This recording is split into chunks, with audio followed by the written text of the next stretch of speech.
그들이 한라산 국립공원공단에 긴급 호출을 받은 것은 새해를 며칠 앞둔 겨울 오후였다. 둘 다 회색 머리의 노인들이었지만 아들뻘 되는 30대 중반으로 보이는 젊은 상사의 지시에 그저 고개를 주걱거릴 뿐 아무 말도 하지 못하고 입만 달싹거렸다.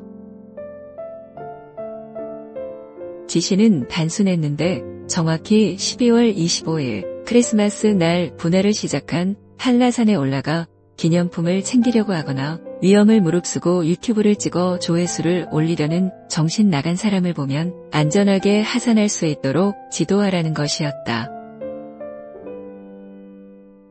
상사는 갑자기 와이프가 친정에 가는 바람에 어쩔 수 없이 유치원에 들려 아이를 데리고 집에 가야 한다면서 다음에는 꼭 자신이 올라가겠다는 빈말을 늘어놓았다.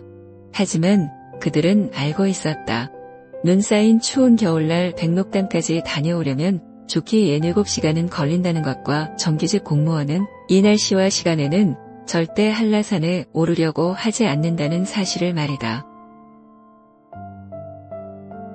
게다가 지금은 연기가 모락모락 피어오르는 중 아닌가. 언제 거대한 폭발로 이어질지 모르는 상황이니 위험을 무릅쓸 이유가 없는 것이다. 하지만 목구멍이 포도청인 단기 계약직은 사정이 달랐다. 혹시 내년에도 1년 계약을 연장하는 행운을 얻을 수 있을지 모르니까 말이다.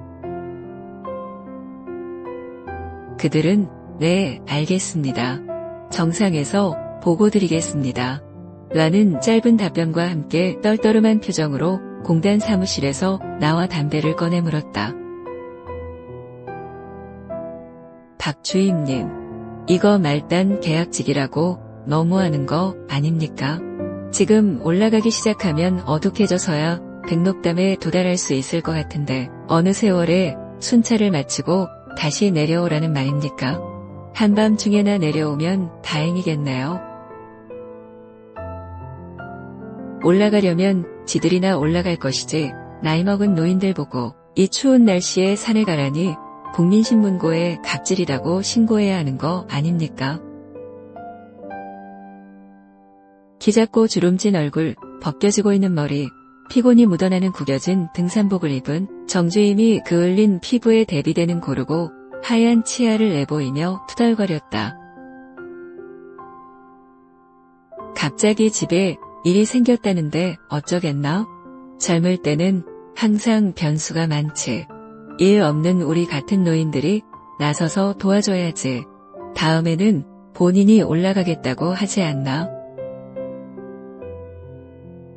큰 덩치의 구부정한 어깨, 수염뿌리가 까끌까끌한 턱을 가진 박 주임이 씁쓸히 대꾸했다. 그의 옷도 구겨진 데다 지저분했다. 하지만 옅은 검은색 눈에는 총기가 돌았고 노동의 무게가 느껴지는 크고 뭉툭한 거친 손과 깨지고 갈라진 손톱을 가지고 있었다. 박 주임님은 성격도 좋으십니다. 그 말을 믿으세요. 자기도 미안하니까 공수표 날리는 겁니다. 아니 도대체 어떤 미친놈이 연기가 피어오르는 중인 화산에서 도망가지는 못할 망정 주변에서 어슬렁거리고 있다는 말입니까? 나중에 누가 다치기라도 하면 독박을 쓸 수가 있으니 자기는 관리 감독 업무에 충실했다는 것을 기록으로 남기려고 저러는 겁니다. 제 눈에는 검은 속이 빤히 보여요. 그렇게 생각 안 하세요? 그야 내가 알 수 있나? 얼른 도시락하고 생수 챙겨서 다녀오세. 이왕에 갈 거면 한시라도 빨리 출발하는 게 낫지 않겠나? 벌써 슬슬 어두워지려 하고 있으니 말이네. 박 주임은 등산 스틱의 길이를 조절하고 가방 속 휴지, 물티슈, 보온병 그리고 땀 닦을 수건과 랜턴을 확인했다.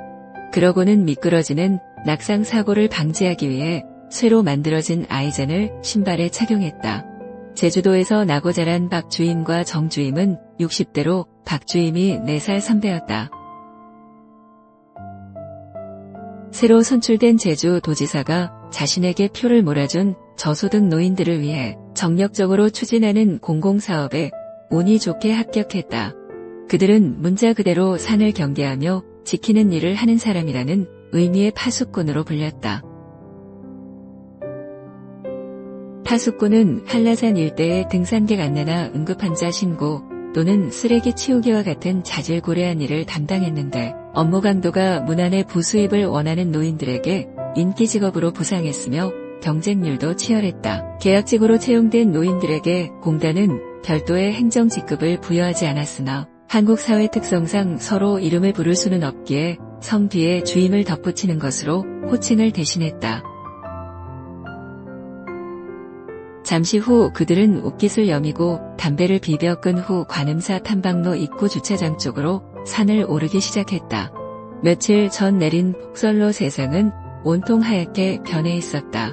드문드문 보이는 회색 바위와 눈을 헤집으며 먹이를 찾아다니는 것 많은 노루만이 이곳이 깊은 산중이라는 것을 말해주고 있었다. 둘은 아무 말도 하지 않고 구린굴 인근의 숫가마터를 지나 탐나계곡을 거쳐 개미등에 도달했다. 모든 등산의 초반이 그러하듯 여기까지는 누구나 쉽게 도달할 수 있는 평탄한 길이었다. 그들은 물을 마시며 잠시 쉬었고 정주임은 기정상 담배를 피울 수 없다는 사실에 안타까워하며 텁텁한 입을 달싹거리며 말했다. 이게 다 산신이 노하셔서 그런 거예요. 박주임님도 아시잖아요? 예전에 제주도가 얼마나 살기 좋았는지 말입니다. 깨끗한 공기와 맑은 물, 친절한 사람들과 열대 과일이 주렁주렁 열리는 자양분 가득한 토양. 육지하고 비교해서 뭐 하나 뒤떨어질 게 없었잖아요. 그런데 2000년대 초반 중국 자본이 물밀듯이 들어오면서 개발 붐이 일어 섬이 감당할 수 없을 만큼 많은 호텔과 리조트들이 우후죽순 난립하게 되었죠. 어디 그뿐인가요? 중국 관광객의 가파른 증가로 식수 부족과 교통 혼잡 그리고 쓰레기 처리 문제가 대두됐지요. 하지만 중앙정부는 그건 제주도 내부에서 스스로 처리하려며 뒷짐을 지었고 결국 거대 매립장을 구하지 못한 도지사는 임시방편으로 한라산 분화구 속에 쓰레기를 버리는 것을 허가했지요.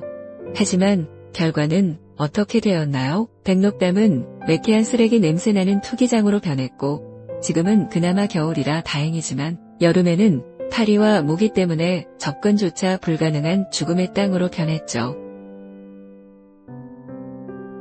그러니 산신께서 화가 안 나실 수 있겠어요? 선조들이 수천 년 동안을 깨끗이 지켜온 명소를 개판으로 만들었으니 말이죠. 그래서 지질학자들도 예상하지 못한 분화가 갑자기 크리스마스 날 발생한 겁니다. 후손들에게 스스로 잘못을 깨달으라는 경고의 의미로 말이죠. 조만간 옛날 이탈리아의 폼페이처럼 엄청난 폭발이 일어나 제주 도민들을 묻어버릴지도 모른다고 하네요. 그건 누구 생각인가?